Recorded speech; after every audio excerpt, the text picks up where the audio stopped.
Welcome to this Prepared Life podcast where homesteading and the apocalypse meet. I'm Allison, your host. I am excited to introduce our first guest here at This Prepared Life. I met Kim on Instagram, and I don't even remember when or what was our first interaction. We have since bonded over all things prepping, but specifically freeze drying, I think. In a short time, I really feel like we could just be great friends, and I hope one day to actually meet you in person. So thank you so much for joining me on here and being such a supporter of this podcast. Absolutely, Allison. I agree 100%. I feel like if we lived closer, we would be fast friends, and I do hope to meet you in real life one day. Kim is wife, mom, and grandma. You can find her on Instagram at the Preppy Redhead. She's an empty nester and lives with her husband in a small mountain community in Southern California. She has celiac disease, which complicates her prepping journey a bit. She loves hiking, gardening, shooting, and freeze drying. So why don't you start by just telling us a little bit about yourself? Okay, so you covered a lot of it. I do have two grown children that no longer live in my home, so it is just my husband and I. We did move out of the suburbs about 10 years ago into a cabin literally in the middle of the national forest, a real small community. We don't even have a stoplight in our little town. So, a big difference between where we were and where we are now. Also, as you mentioned, I do have celiac disease. So, that is something that did put a little bit of a wrench in my prepping journey. For anyone who doesn't know what that is, basically, it's an autoimmune disease that is triggered by the consumption of gluten. So, all of those, nice preps of 20-pound bags of flour, I obviously cannot do that. I do have two amazing grandkids that I love so much, and I'm very lucky that both of my kids live within an hour from where I am, so I get to see them often. I do still work full time. I have a few more years until I retire, and I think that about sums it up. Tell us a little bit about your prepping journey. Like, when did that start? How did that start? Okay, so I would say I'm relatively new compared to many of the pages that I follow, you included. For me, I think it started naturally when we moved up here, just in the sense that, the closest Costco is a good 45 minutes away. And so it just kind of was natural for us to, hey, how much of this are we going to need for a month? I think what really started me into looking at prepping more than just having food stores on hand was we lost power up here for nearly, gosh, it was 2.5 days in the middle of a snowstorm. So that's really when I was like, hey, I don't have heat, I don't have any of these things that I need to survive when we don't have electricity. So that kind of started us on our journey of, hey, we need to get a generator, and what would we do if this went on for a prolonged period of time. So that, I would say, probably around 2019 was really the start for me, where I think that I realized, like, I am not even prepared for a disaster. So that kind of evolved when 2020 and COVID hit in my area. We had a lot more than just toilet paper shortages. We couldn't find flour. I couldn't find hardly anything gluten free in the stores, on the store shelves. And I did have enough. It's not like we were running out of food or going hungry, but it was really like a pivotal moment for me to say, wow, if this goes on for weeks or months, we could really be in a bad way. What would we do? Like, we would be eating, cans of chili and soup and those kind of things, but not really eating healthy. So I really think those two things combined really is what started me on my prepping journey, as far as going through my day and saying to myself, if I didn't have electricity, how would I do this? Right. So that goes for laundry, cooking, all of that. Really, if my electricity was out for, let's say, a week or 2 weeks at a time, how would I do any of this? So that kind of started me looking online, like, what should I have in my home for emergency preparedness? What should I have? I live in earthquake area. What if there was an earthquake? What do I do? And so that is kind of how my journey started. Yeah. Tell me a little bit about your philosophy of preparedness. All of us are prepping in different ways for different things. And, you talked about that power outage. Are you more prepping for natural disasters, power outage, emergency preparedness, or has that grown into something else as you have gone down your prepping journey? Yeah, that's a good way to put it. So that has absolutely grown into something else as I've gone down my preparedness journey. So I think early on, my goal was, hey, I want to have a month's worth of food and water and propane for the whole house generator and all of those things in the event that there was some type of disaster. So that was my goal originally. That has evolved much more into what if there's long-term shortages, that could, I mean, let's call it the apocalypse, let's call it what it is, right? What if something happens where I don't have access to a grid anymore, or I don't have access to food because the supply chain breaks down or something like that? And that could happen, maybe it doesn't happen, but for me, really, it's a big peace of mind for me knowing that, hey, but I can do it, right? And so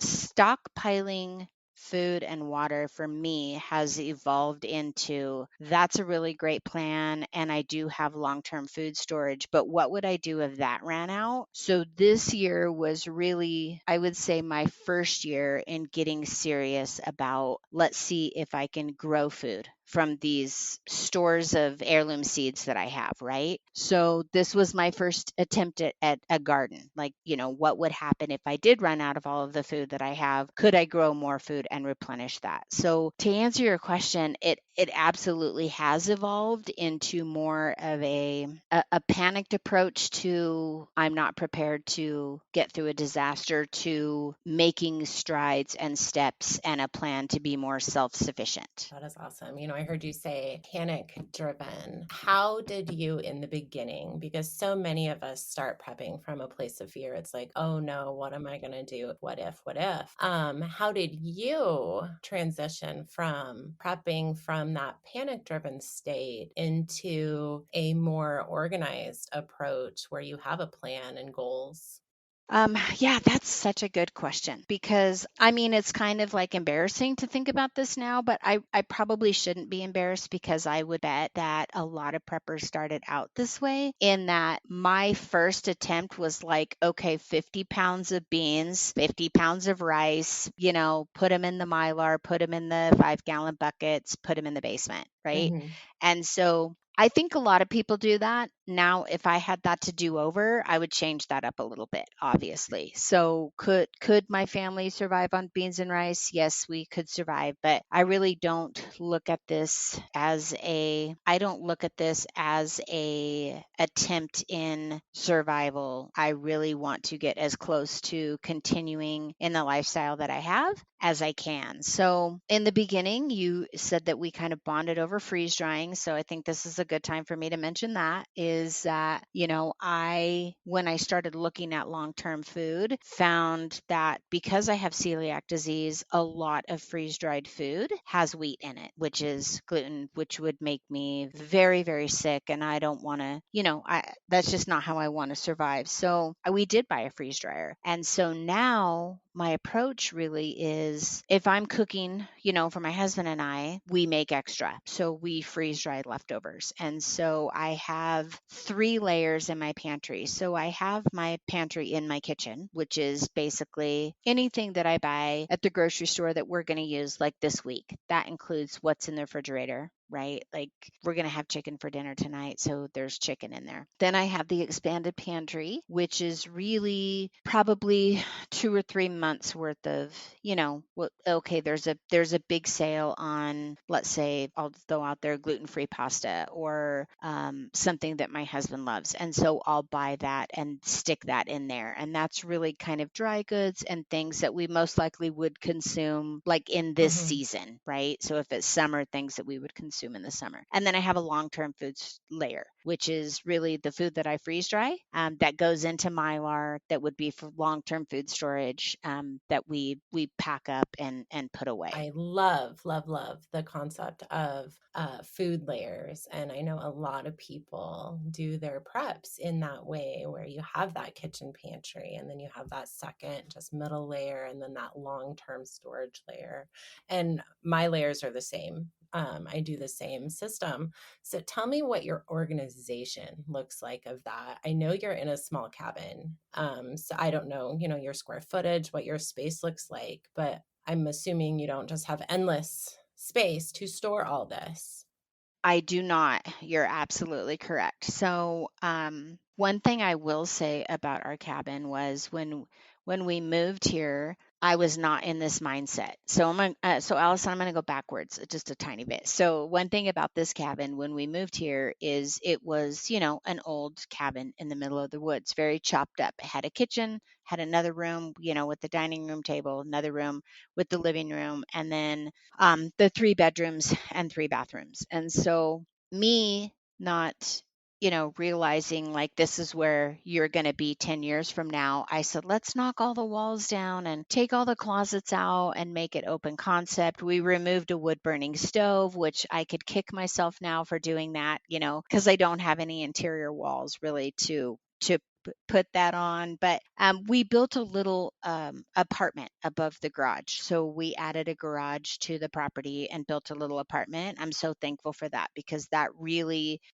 holds a lot of our storage. So we have cabinets in there. That's where the freeze dryer is. That's where we keep our bigger appliances. And so now to get back to answer your question, the way my organization is I do have a small pantry in the kitchen, and like I said, that's really stuff I'm going to use this week. So that's constantly rotated weekly with things that I buy at the grocery store, fruit, like, that kind of stuff. Then we have the bigger, which I guess it probably was meant to be like a coat closet when you come in, but it's a pretty big substantial closet, and that's where I used to keep like the mixer and the bread maker and all of those things, which we have subsequently moved out to the apartment. And so now that's my middle layer, and I have everything in airtight containers, and that's where I keep like dry beans, flour, raisins, like all of those things, and then where I will keep canning when I learn that skill and I start doing that. So that's where like the mason jars will go. And then anything that's my long term food layer is I use 45-gallon totes. I just get them at Walmart. Blue totes with the locking lids, and they have 2 back wheels on them. And then each one holds about 3 weeks worth of food.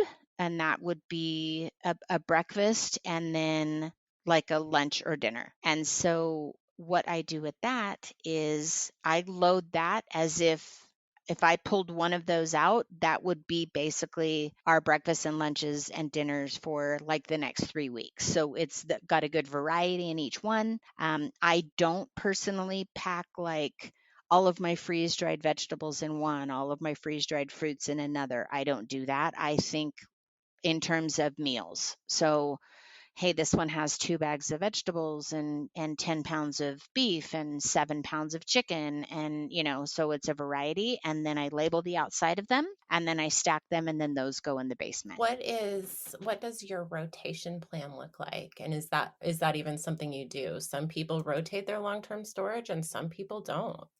Yes. So I have not started doing that. So I will say my goal is to really get that long-term food storage because as I said, I haven't been doing this as long as others. So I really want to get that long-term layer up to a very substantial amount of time, that we could survive on that. Yeah. So to me, that looks like, probably 8 to 12 months. And I also plan, if my kids needed my help or, needed to get out of the city, this would be the location that I would want them to come to.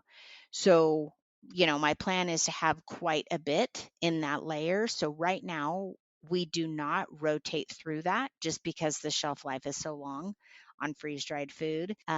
However, I have gone down there and grabbed like, a thing of chili because I was tired and I didn't want to Mhm. cook. So I have used them, just to because it's like, hey, I don't want to make dinner tonight, so I'm just going to grab something and make dinner from our preps, and I've done that a few times. But that layer right now, I don't really rotate. The layer on the inside, we rotate that a lot. So if I find a sale on canned goods, and that's the same with what's in my freezer. So if we buy like a cow, then everything that's older comes to the front of the freezer, everything that's new goes to the back of it, and we, first in, first out. That's how we rotate that layer. You mentioned your kids, and that is something I wanted to ask because, sometimes in the prepper community, people are very passionate that my kids are adults and they need to be prepping for themselves. But you mentioned that you want your kids and grandkids coming to you should, there be an emergency or whatever. So is that who you are prepping for? Yes, absolutely. So, my son is an avid hunter. He has skills that I don't have. So, he would be a big help if something terrible happened and he came up here, right? Because he's going to be able to do things that, we don't do. Not that we couldn't do, but that we don't do.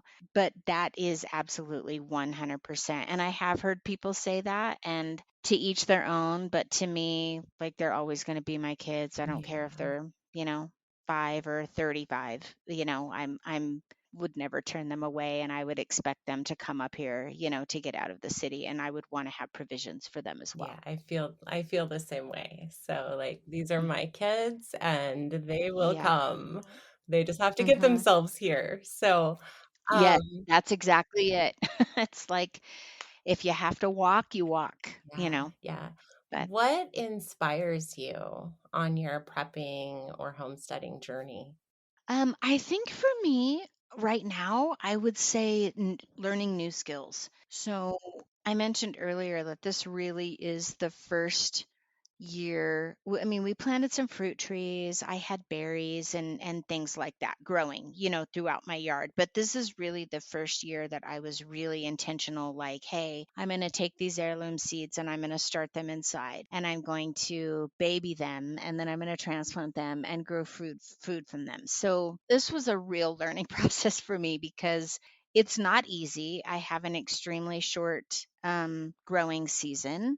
I got everything in the ground, and a week later we had a snowstorm on Memorial Day. So, it's like I'm out there, my poor babies, trying to cover them with boxes. And so I really am inspired by learning new skills. So the next skill I'm going to learn is canning. So I skipped canning and went straight to freeze drying, but now it's like, oh my gosh, there's so many things that I could can: salsa, applesauce. We have tons of apple trees. So, my neighbor has amazing mature fruit trees. She shares. And so these are skills I want to learn. And that's really inspiring to me. So when I learn something new, or somebody that I follow shares this amazing tip, it's like I'm so inspired to try that. So just talking about skills, how do you feel and what do you think about the concept that prepping is a mindset and not something that you do?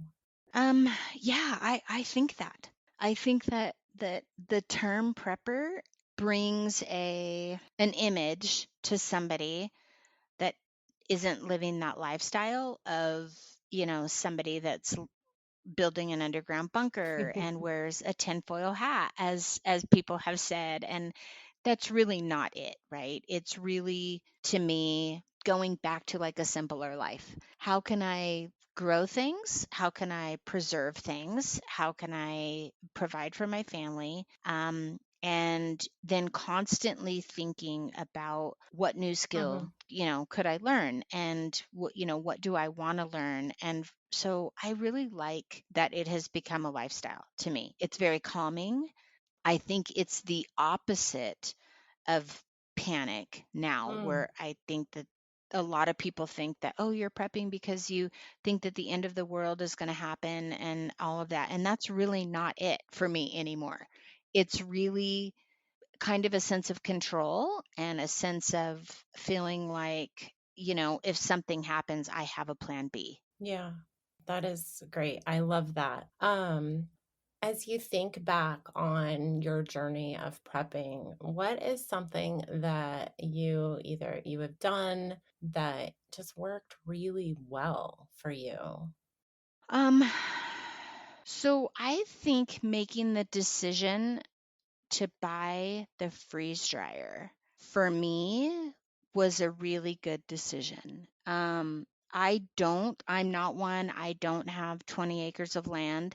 Although we are in the middle of the national forest, I still have, less than a quarter acre, like right under a quarter acre. So I don't have chickens. I don't have, animals that I raise for meat or anything like that. So for me, finding a way to preserve those things that I cannot, create Yeah. myself, um, really is something that has worked well for me. I'm just going to use eggs as an example. Like people that have chickens, and I do have a neighbor right behind me that has chickens. I hear them all day. So it's not that I couldn't do it, and maybe someday I will do it. That was just not in my when I made my priority list. That just was not something that, I felt like I was equipped to do at this point. I was knowledgeable enough to do, or had time to do. And so, but I can certainly go to the farmer's market and buy, 10 dozen eggs and put them in the freeze dryer and powder them and have now a long term layer of eggs. So I think that's something that I'm really proud of is that pretty early on, I stopped the panic mindset and got focused in I need to have a plan. And what does that plan look like? And what does my goal look like? To really balance out like what are my strengths and my skills that I have now? What are the strengths and the skills that I want to have, 5 years from now? And then how do I, as quickly and as budget conscious as possible, can I get there? The topic of freeze drying is one that just constantly comes up with people asking me questions. And so I think that is going to have to be an entire another post, another podcast just on freeze drying. Yes, So right. much. Invite me back, I Allison. I will. would love There's so to. much that we can unpack Yeah. about freeze drying. So I love that. I love that you just sharing something you did really well and how proud you are of that. So the next thing I would like to ask you is what is something you would do different? That's a really good question. I mean, it depends how far back you want to go. Like there was an opportunity when my children were very young that we really thought about, hey, let's get out of California. So in hindsight, Mhm. Yeah. definitely would have done that. That's just something, that's something I absolutely would have done different. But, hindsight's 2020. I think in my more recent journey, I wish that I would have had people like a community that there is definitely a women preparedness community that I have found on Instagram that would have been extremely helpful 2 years ago had I known those people in because they're just so helpful and non-judgmental and like really women wanting to see other women succeed. So I think not trying to figure it out on my own would have saved me some, oh, I have to do this over, or like I said earlier, I have 100 pounds of beans and rice stashed under the house. So those type of things, I think really that would have been nice to have this community, in the very beginning. That's beautiful. I think that, as women, but just as people, we are meant to live in community with one another. And specifically, the women who prep community on Instagram or just the prepper community in general. I totally agree with you. Everyone there is so helpful and encouraging and willing to share information and answer questions. And yeah, I think everyone's prepping journey would look different if we started with that from the get-go. So yeah, totally agree. Yeah. Someone needs to write a book I'm sure there are some out there, but really a very manageable guide, because I think that it can be very overwhelming in the beginning. Oh, It's like definitely. for me, I don't have a well. So, it's like, okay, where are we going to get our water from? Like if an earthquake happened and we lost water, what would we do? Very, Mhm. very early on, that was a big obstacle for Why me. don't you share that with us? Because Okay. there are people Okay. who do not have a well and probably have that exact same question. Yeah. So in the beginning, that was like, okay, we need 100 cases of water, and 30-gallon jugs of water, because we would have to. I think that first off, I think that people don't understand how much water you need. Mhm. And so when I really started calculating that out, like my husband and I both drink a gallon of water a day. And could we get by with less? Absolutely. But I mean, that's just normally what we drink in a day.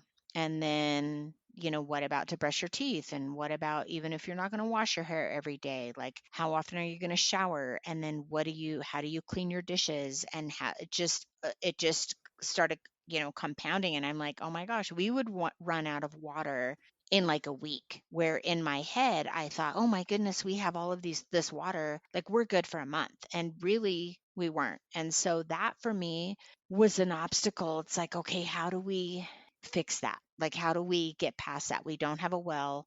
We are on our community water, but we do have reservoirs, and we have a spring fed lake, that's walkable from my house. So then I found out about the Berkey, and so we bought a Berkey, and it's like, okay, so now I feel better about that. Like, if we needed to, I could walk down to the lake, fill up 5-gallon bucket, bring it home, run it through the Berkey, which is gravity fed, and I have water that's drinkable. So is it ideal? Would I feel better if I had my own well and a hand pump? Yes, but that's one area I think really that is like hard for a lot of people, or a lot of people that like live in a city. And maybe you live in a city and you have maybe you live in an apartment and you don't have really a place that you can grow food, and you might not have a lot of space to store water. So then what? So I think that this community is really good for that. Yeah, I think that water is like the most important thing that we do as Mhm. preppers is figuring out water. And I also Yeah. think it is one of the hardest, not the storage of it. It is not Mhm. hard to fill containers and pour something in there to help that water stay good until you need it. It's water takes space. A lot of space. Even us, we Yes. are on a well, but right now, when our power goes out, we have no water because electricity runs the well. So, like, hand pump is on our to do list, and it's, one of the things we're saving for. So, yeah, water is so important, seems so easy, and is so overwhelming all at the same time. Right. Yeah. I mean, we've talked about that, in the sense that, if there was some type of disaster, earthquake or something, like we know that the first thing that we do is fill up every bathtub in the house. Every rain barrel, all of that. If something like that happened in the winter, we can melt snow. I'm not worried about that in the winter time. It's really just in the summer. And I would say that's probably my weakest area of my preparedness is water. Like, like you nailed it. It's not hard to store water, but it's where do you put it? Because it can't be in sunlight, and it can't, for us, it would do us no good if it was outside and it was frozen solid, in the middle of winter. So that's really, an obstacle. And we look at that all the time, and it's like we're really not prepared long term with water. Hmm. We short term, we're fine. But and if we needed to walk to a lake and get water and bring it home. But I mean, I don't want to do that if it's 15 degrees outside in the middle of a snowstorm either. Yeah, yeah. We had a winter power outage this winter. And of course, it happened when my husband was out of state. So, and I use a combination of water bricks and then some other water storage containers just until we can get the hand pump installed and purchased. But one thing I just did not even factor into my water storage was how much water it takes to flush a toilet. So Yeah. we're on a septic. We can keep using Yep. our bathroom, but we Same with still us. have to, like, this is like gross podcast conversation time. Yeah. But like it took us a gallon of water just to flush. And Yep. I was sitting there watching my water storage dwindle, and I was like, okay, this is an issue. Now, long-term situation, and we're looking at a collapse of some kind, we are not going to be using our water to flush the toilet. We're going to be Right. outside in an outhouse or something like that. So it's a different Right. situation. But if we were, on a 2, 3, 4 day power outage, Yep. we're not going to go outside with the coyotes in the middle of the night. I have teenage girls. They're not going to do it. So yeah, water is so important, so overwhelming, but so needed. So Yes, I I agree. have just a couple more questions for you, and this has been so much fun. I just wish we could talk all day. Um, Me how too. do you stay motivated to prep when you maybe don't want to, or you don't feel like it, or stuff is hard? I'll be honest, I don't feel like I've got to that point yet. Okay. So I don't know that I could really truly answer that. To me, it's really fun. Yeah. Like I think that that's just my nature. That's like my day job is like, I'm a problem solver. And so it's exciting to me when I figure something out. Mhm. Like how would we do this if we didn't have power? Well, what about this? Or I look into it and I find a solution. Like that's still for me, that's fun to me. Yeah. And so I like learning new skills. And so because I don't know a lot, like that really is still super fun to me. So that's a hard one for me to answer because I don't feel like I've hit that wall yet on having to stay motivated to do it. Yeah. Well, what should I ask you that I don't know enough about you to ask? Um This is another hard one. yeah, this is a hard one, but so I do have a little bit of a different I well, how do I say this? I know that not all people who are preparing feel this way, but I am a Christian. I do love Jesus. I love my church community. And part of my prepping is that if there was some type of, societal collapse or, you know, something happened and Christians weren't allowed to participate in society and or anything like that, like I would also want to be able to get to a point in my preparedness where I could help those people. Mm, And so that's not something I talk about a lot, and I've seen very mixed, I don't want to call it emotions, but points of view. Let's call it points of view on that in the prepper community. And that one side of it is like, hey, I'm telling you that you need to do this. And if you're not doing it, that's on you and you're all alone. mhm. You're on your own if something happens. And I get that point of view. I don't really feel that way though. Like would I take food out of my children's mouths? Probably not. But, if I had an excess, I would love to be able to share that like with my community. And so I think that's something I don't talk about a lot. So you probably wouldn't have known that about me. Yeah, I think that's great. And I have heard the same things that you have, within just various places in the prepper community that stuff from if they didn't prepare for themselves, why should I help them?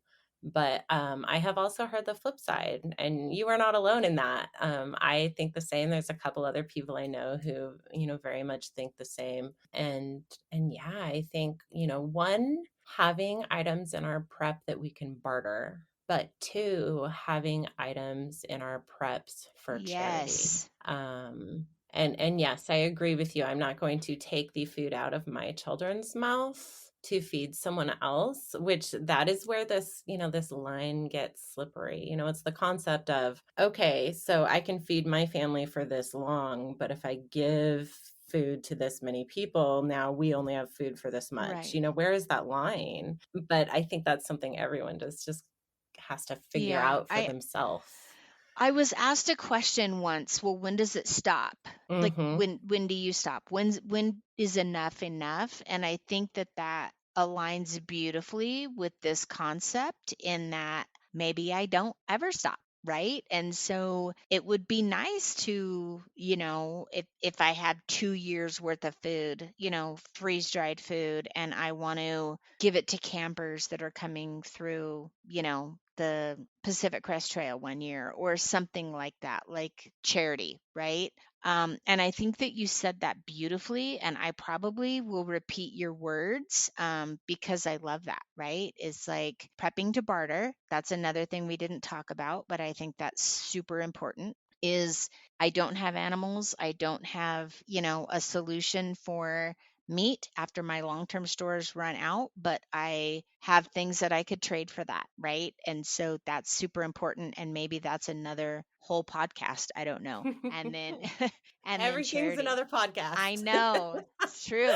It's so true. Yeah. So I just think that that's, that's not something necessarily that a lot of people talk about or that think that people would know about me, is that that's just something that is really super important to me, would be to be able to share what I have. And maybe what I have is knowledge, right? Maybe by that time, I'm amazing at growing food and I can share seeds and teach you how to do it, right? And maybe it's not that I'm sharing with you my preparations, but I'm sharing with you what I've learned and getting you to where you need to be at a much quicker pace. That's beautiful. I love that. I love that. Well, thank you so much for sharing that with us.